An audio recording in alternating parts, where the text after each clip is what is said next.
Assalamualaikum warahmatullahi wabarakatuh. Baik, sekarang kita melanjutkan bagian 2 dari ekonomi produksi dengan satu variabel input. Kita lihat berikutnya lagi adalah input tetap dan input variabel beserta jangka waktunya. Jangka waktu dalam ekonomi produksi dibedakan menjadi 2, yaitu jangka pendek dan jangka panjang. Apa cirinya? Jangka pendek atau diistilahkan sebagai short run, yaitu jangka waktu ketika input variabel dapat disesuaikan, namun input tetap tidak dapat diubah, ceteris paribus. Istilah ceteris paribus itu artinya adalah ketika hanya satu bagian saja yang diperhatikan, sementara bagian yang lain dianggap tetap. Ya. Kemudian yang disebut dengan input variabel itu adalah input-input yang digunakan hanya dalam satu kali pakai saja. Kalau dalam tanaman padi misalnya adalah benih, itu satu kali pakai saja. Kalau sudah tumbuh, sudah tidak bisa lagi disebut benih. Kemudian pupuk, itu kalau pupuk sudah ditebar ke sawah, itu sudah menyatu dengan tanah, sehingga juga hanya satu kali pakai. Sementara yang disebut dengan input tetap adalah input yang digunakan beberapa kali dalam pemilikan input tetap tersebut, misalnya lahan. Ketika petani memiliki lahan 1 hektar, ini dianggap sebagai input tetap karena selama beberapa tahun petani menggunakan lahan itu tidak berubah 1 hektar saja, ya. Sehingga ketika tanah atau lahan yang dimiliki petani ini tetap 1 hektar, berarti petani dalam kondisi jangka pendek. Nah, bagaimana dengan jangka panjang? Jangka panjang diistilahkan sebagai long run. Ini merupakan satu waktu di mana seluruh input variabel maupun input tetapnya digunakan perusahaan dapat berubah. Ya, artinya apa? Kalau tadi contohnya lahan itu sebagai input tetap, ketika petani mampu membeli lahan baru atau mampu menyewa lahan baru sehingga bertambah dari 1 hektar menjadi 2 hektar, berarti input tetapnya ini, lahan ini sudah berubah sehingga menjadi variabel. Dalam kondisi seperti itu berarti petani sudah memasuki jangka panjang. Jadi membedakan jangka waktu dalam ekonomi produksi, apakah masuk jangka pendek atau jangka panjang, itu dilihat dari sifat input tetapnya. Apakah input tetapnya tidak dapat diubah atau input tetapnya sedang berubah. Ketika input tetapnya sedang berubah, berarti ekonomi produksi saat itu sedang memasuki jangka panjang. Baik, kemudian kita akan menganalisis berikutnya adalah teori produksi dengan satu faktor produksi variabel. Berarti untuk berikutnya kita akan membahas hanya satu faktor produksi variabel. Berarti sebenarnya kita menganalisis ekonomi produksi dalam jangka pendek. Di bagian pertama kita sudah mendapatkan contohnya dalam ekonomi makro, di mana T adalah fungsi dari K, ya, kapital, kemudian research, ya, kemudian labor, ya, teknologi, ya. Di sini dicontohkan bahwa tenaga kerja itu merupakan salah satu faktor produksi variabel. Cirinya faktor produksi variabel adalah produsen mampu mengontrol atau mampu mengubah penggunaan tenaga kerja, ya. Misalnya ketika produsen memiliki tenaga kerja satu, itu akan menghasilkan produk tertentu. Ya, ketika dia memiliki bahan bakunya banyak, sehingga dia tidak cukup hanya satu tenaga kerja, berarti dia akan menambah tenaga kerja baru, ya, sehingga menjadi 2 tenaga kerja. Berarti di sini produsen bisa memilih ingin menambah tenaga kerja baru dengan part-time atau dengan full-time, ya. Itu berarti tenaga kerja masuk ke dalam faktor produksi variabel. Istilah faktor produksi sebenarnya sama saja dengan input. Jadi kita boleh mengistilahkan sebagai input variabel atau faktor produksi variabel. Ketika kita ingin menggunakan fungsi produksi, yang sangat umum digunakan adalah istilah faktor produksi. Nah, berikutnya lagi adalah faktor produksi tetap atau konstan. Misalnya di sini dicontohkan adalah modal, tanah, dan teknologi. Karena sifat-sifat modal, tanah, dan teknologi ini tidak cepat berubah. Tanah itu sulit untuk bertambah, ya. Itu membutuhkan biaya besar. Begitu juga teknologi. Ketika kita sudah memiliki satu alat yang kita punya dan kita gunakan, itu biasanya dipakai berulang-ulang, sehingga merupakan faktor produksi tetap.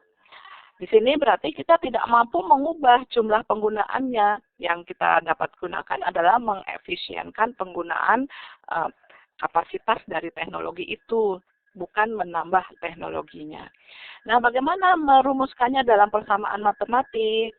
Ya, ketika di situ sudah ada input tetap dan input variabel, kemudian kita ingin hanya satu faktor produksi saja yang menjadi perhatian kita, maka persamaan produksinya menjadi lebih spesifik. Ya, di sini di dalam slide kita lihat bahwa fungsi produksinya adalah Y sama dengan fungsi dari X1, kemudian ada garing, itu biasanya dibaca di mana, ya. X2 sampai kepada Xn, itu berarti adalah input-input yang lain, itu dianggap konstan, dianggap pada dosis-dosis yang optimal, pada jumlah penggunaan yang optimal. Yang akan kita perhatikan hanya X1 saja, misalnya X1-nya ini adalah tenaga kerja, ya. Nah, bagaimana menggunakannya, kita nanti akan melihat pada tabel di slide-slide berikutnya. Berikutnya bagian C, yaitu the law of diminishing return. Diartikan sebagai hukum tambahan hasil yang semakin berkurang. Kita lihat apa yang dimaksud dengan the law of diminishing return. Jika faktor produksi yang dapat dirubah jumlahnya secara terus-menerus ditambah 1 unit, pada mulanya produksi total akan semakin banyak pertambahannya. Tetapi sesudah mencapai suatu tingkat tertentu, produksi tambahan akan semakin berkurang dan akhirnya mencapai nilai negatif. Dan ini menyebabkan tambahan produksi total semakin lambat dan akhirnya ia mencapai tingkat yang maksimum untuk kemudian menurun. Ya. Berarti di sini ada beberapa segmen atau ada beberapa bagian-bagian dari the law of diminishing return. Yang pertama adalah ketika unit inputnya ditambah terus-menerus, maka mula-mula produksi total bertambah banyak. Ya, itu di satu bagian.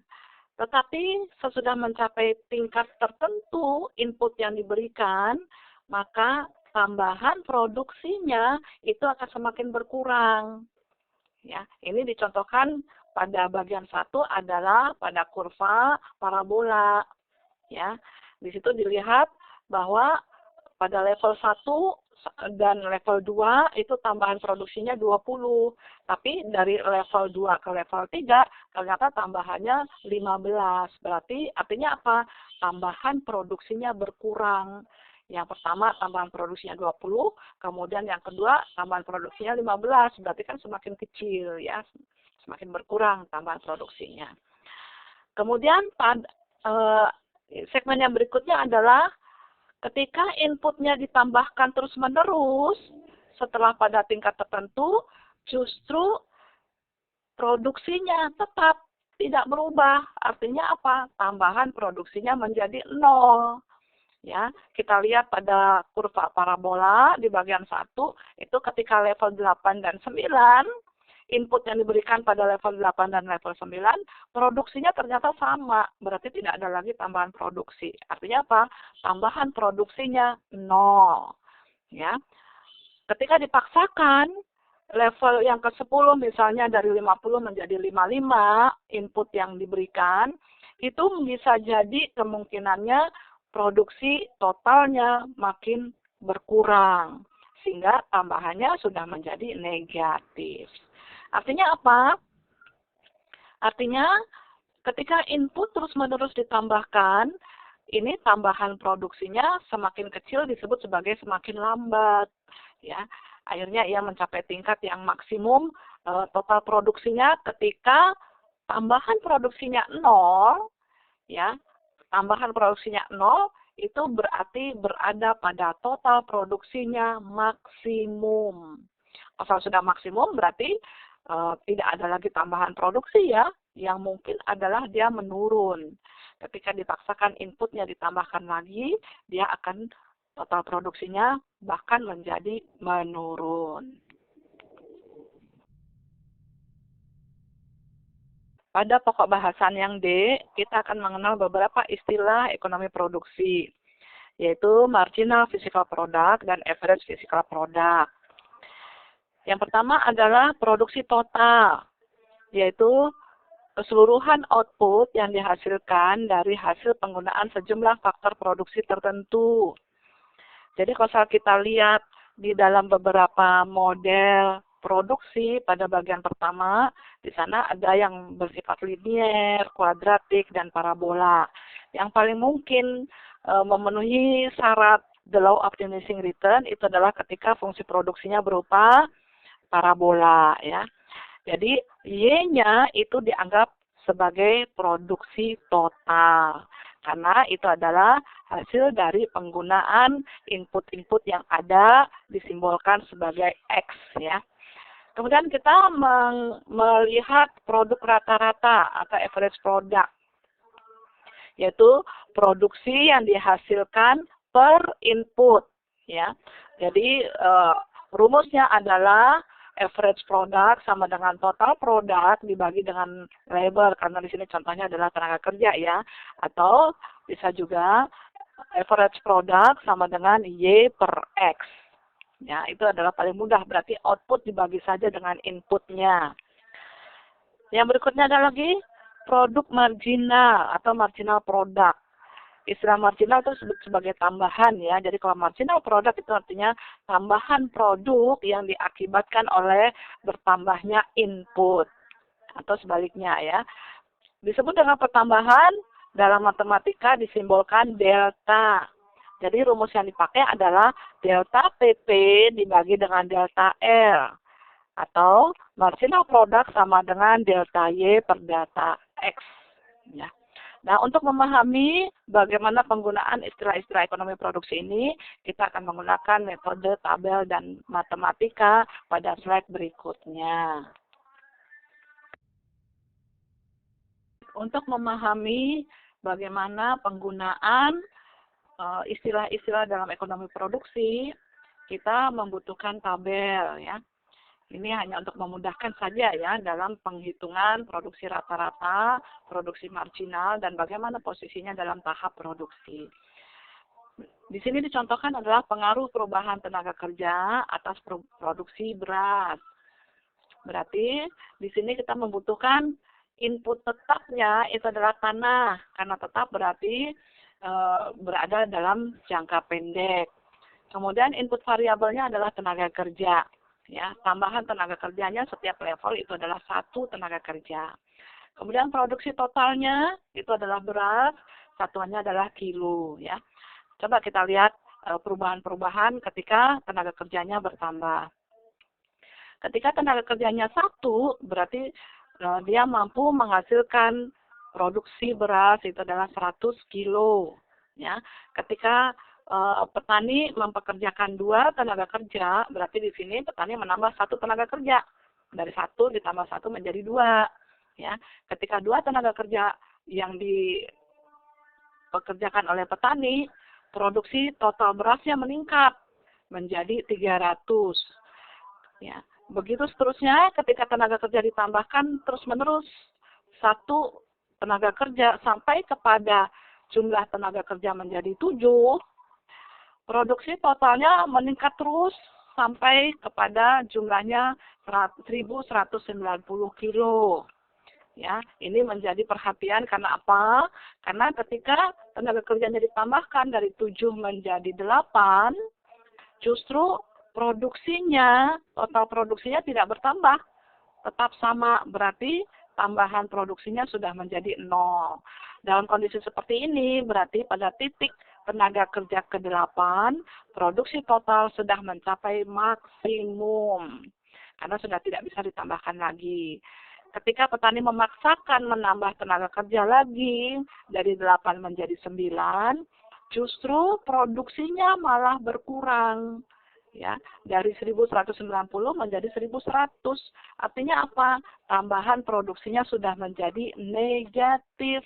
Karena 1100 dikurang 1190 berarti sudah minus 90. Nah, sekarang bagaimana caranya kita menghitung produksi rata-rata?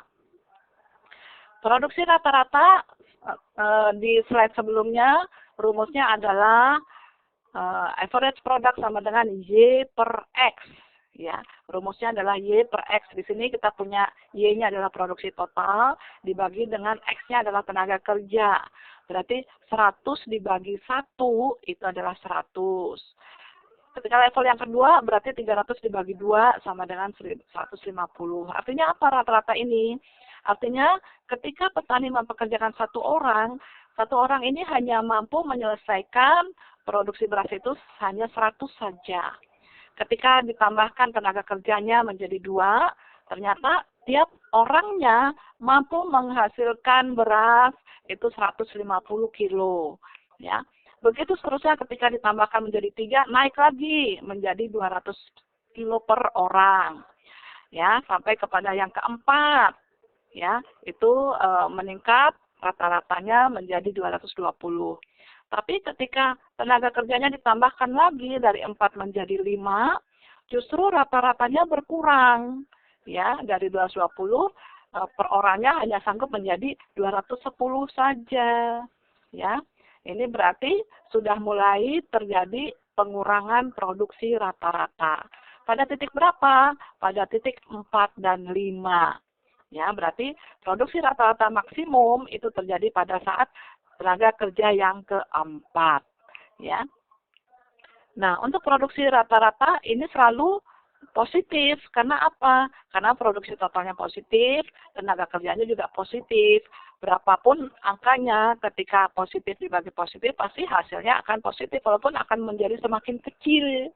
Ya. Artinya apa? Ketika petani memaksakan penambahan tenaga kerja, misalnya menjadi 6, ya, itu per orangnya kemampuan memproduksinya menjadi berkurang. Per orangnya jadi 190. Sebenarnya petani itu sudah harus hati-hati ya. Karena apa? Karena kemampuan per orangnya itu sudah mulai berkurang ya. Ya. Sekarang bagaimana untuk menghitung produksi marginal? Untuk produksi marginal, di slide sebelumnya kita mengetahui rumusnya adalah MP sama dengan delta TP dibagi dengan delta X. Artinya apa? Berarti kita harus mengurangi dulu level 1 dan level 2. Level 2 itu 300 produksinya, level 1 itu 100. Jadi kalau kita kurangi 300 dikurang 100 itu adalah 200. Tenaga kerjanya delta X-nya dari 2 dikurangi 1 itu berarti delta X-nya itu adalah 1. Ya, 200 dibagi 1 ya tetap 200 ya. Karena ini delta X-nya sama, artinya tambahan. Delta-nya itu berarti menunjukkan tambahan. Tambahan tenaga kerjanya sama, hanya 1 semua. Jadi kita hanya memperhatikan tambahan produksinya. Kita lihat di sini, tambahan produksinya pada level 1 dan 2 itu cukup tinggi. Itu tambahan produksinya 200. Jadi 100 ditambah 200 itu menjadi 300. Ya. Kemudian pada level dari 2 ke 3, tambahan 1 tenaga kerja itu masih meningkatkan tambahan produksi sebanyak 300. Artinya apa? Produksi total tadinya 300, ketika ditambahkan 1 tenaga kerja bertambah 300. Jadi 300 tambah 300 menjadi 600 ya. Tapi ketika level keempat berarti ditambahkan lagi 1 tenaga kerja, ternyata tambahan produksinya tidak lagi 300, sudah berkurang menjadi 280. Sehingga ketika ditambahkan tenaga kerja dari 3 menjadi 4, maka produksinya 600 ditambah 280 itu menjadi 880. Walaupun total produksinya tetap meningkat, tetapi tambahannya itu sudah berkurang. Ya, pada saat 2 dan 3 tambahannya 300. Kemudian dari 3 ke 4 sudah berkurang menjadi 280. Jadi artinya apa? Pada saat tenaga kerja sampai kepada titik ketiga, itu tambahan produksinya paling tinggi. Jadi tambahan produksi maksimum terjadi pada saat tenaga kerja itu di titik yang ketiga. ya. Sehingga kita sudah mendapatkan titik-titik maksimum. Yang pertama itu adalah titik C, itu pada saat tenaga kerja ke-8 itu terjadi total produksi maksimum. Kemudian titik yang kedua itu pada saat tenaga kerja ke-4 dan ke-5 itu titik B, itu menunjukkan produksi rata-ratanya maksimum. Kemudian kita akan dapatkan titik maksimum yang terakhir itu adalah tenaga kerja yang ketiga, itu adalah titik A. Itu terjadi pada saat produksi marginalnya atau tambahan produksinya maksimum. The law of diminishing return sebenarnya menceritakan dinamika produksi marginal. Kita lihat ya di kolom produksi marginal, pada level tenaga kerja 1 dan 2, itu tambahan produksinya 200. Ya. Kemudian ketika ditambahkan lagi satu tenaga kerja dari 2 menjadi 3, ternyata tambahan produksinya atau produksi marginalnya nambah tuh dari 200 menjadi 300, berarti di sini tambahan produksinya masih meningkat. Ini berarti masih pada bagian pertama tuh yang unit inputnya ditambah terus-menerus, pada awalnya tambahan produksi meningkat. Tapi pada titik tertentu, titik berapa kalau di sini? Yaitu titik A. Pada saat titik A, tambahan produksinya itu maksimum, yaitu 300. Ketika titik A dilewati dari 3 ke 4, justru terjadi penurunan penambahan produksi dari 300 menjadi 280. Ya, ketika ini dipaksakan penambahan tenaga kerjanya terus-menerus, justru tambahan produksinya akan semakin kecil. Ya, pada level ke-5 itu tambahan produksinya 170, sudah lebih kecil lagi. Terus sampai kepada tambahan produksi, sampai kepada tenaga kerja ke-8, justru tambahan produksinya menjadi 0. Pada kondisi produksi marginal 0, itu menunjukkan total produksinya maksimum. Ya.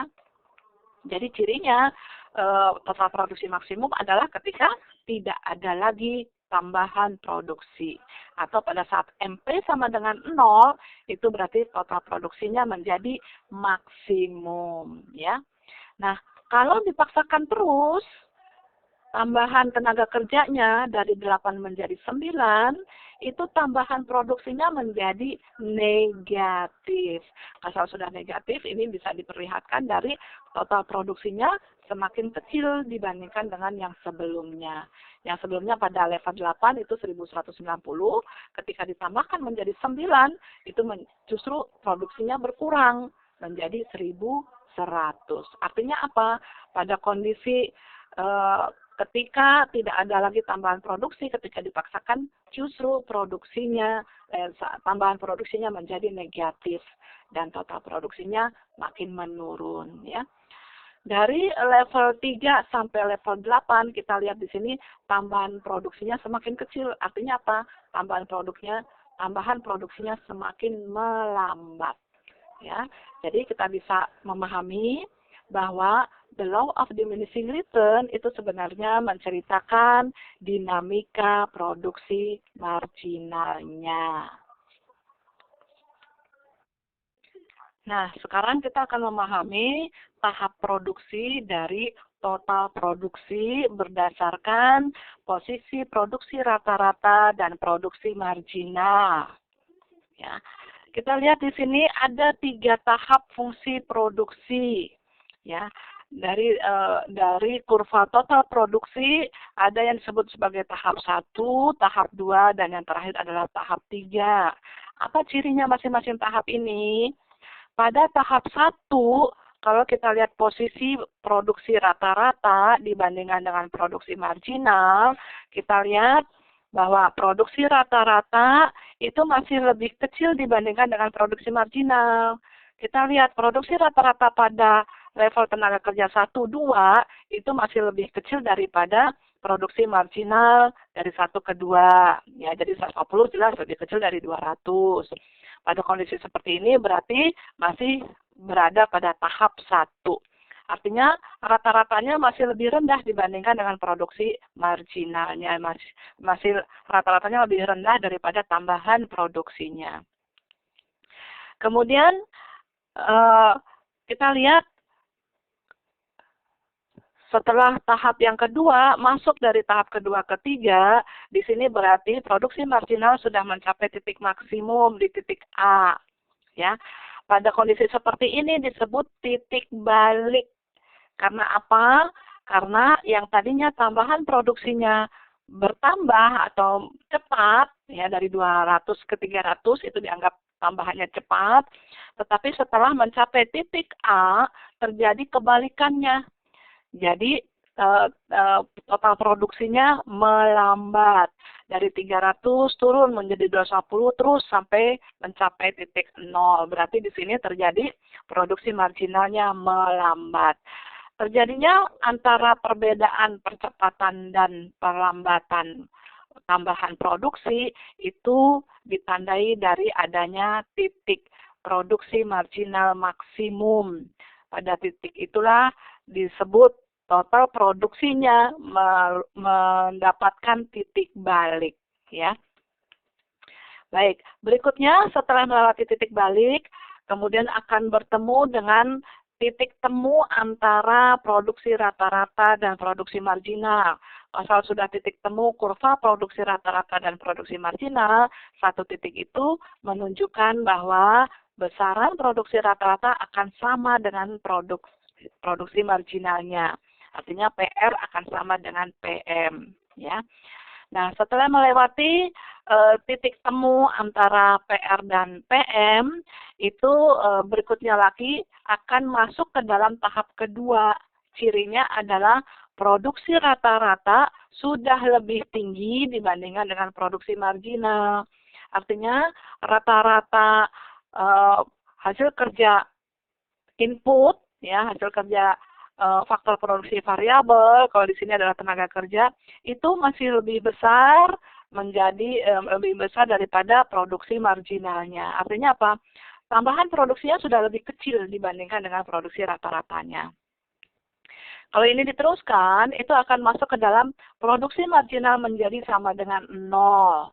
Pada kondisi seperti ini, berarti tahap produksi sudah masuk ke dalam tahap yang ketiga. Berarti produksi marginal kemungkinan bila diteruskan menjadi negatif. Jadi cirinya tahap ketiga adalah dari produksi marginal 0 sampai kepada negatif. Apa artinya tahap-tahap produksi? Tahap-tahap produksi ini nanti akan menunjukkan pada posisi tahap produksi mana sebenarnya petani itu menjadi ideal, menjadi optimal menghasilkan produksinya dan diharapkan akan menghasilkan keuntungan yang maksimum. Ya, kalau kita lihat tahap ke-1, produksi rata-ratanya itu masih lebih kecil daripada tambahan produksi. Artinya apa? Ketika tambahan produksinya masih besar, sayang kalau berhenti produksi pada saat itu. Artinya apa? Tambahannya masih sangat besar, peluang untuk mendapatkan keuntungannya masih sangat besar.